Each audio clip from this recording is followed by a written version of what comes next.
লিল্লাহি ওয়া ইন্না ইলাইহি রাজিউন। ব্যথা হয়েছেন? খেয়াল করে নাই, খেয়াল করে নাই। একটা জায়গায় বইয়েন আপনারা, একটা জায়গায় বইয়েন।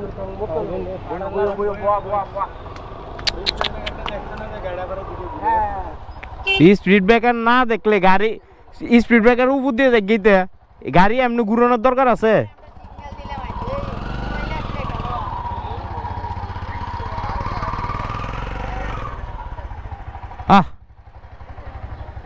না গাড়ি স্পিড ব্রেকার না দেখলে না দেখছে গাড়ি উঠে দিতে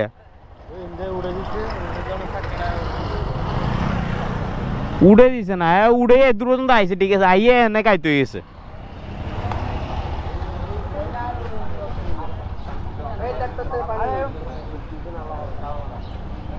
কিতা করলাম এটা?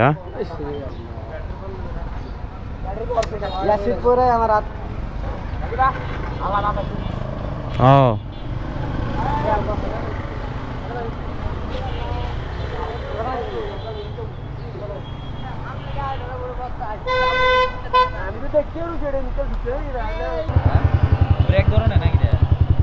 এতে গাড়ি কাইট করে লাইছে, এক সাইডে কাইট করো না, উল্টে হয়ে গেছে গাড়ি, এক সাইডে কাইট হয়ে গেছে।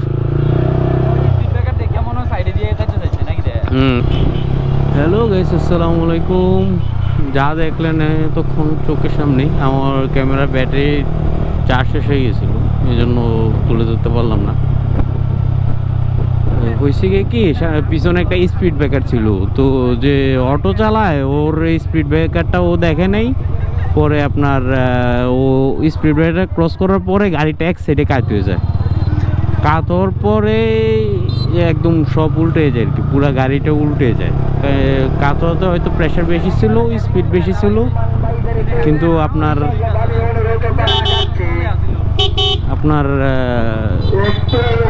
এক সাইডে হয়ে যাওয়ার কারণে আপনার পুরো গাড়িটা উল্টে যায়। যাক, তেমন ক্ষয়ক্ষতি হয় নাই, হয়তো সামান্য ব্যথা পাইছে, আহত হয়েছে।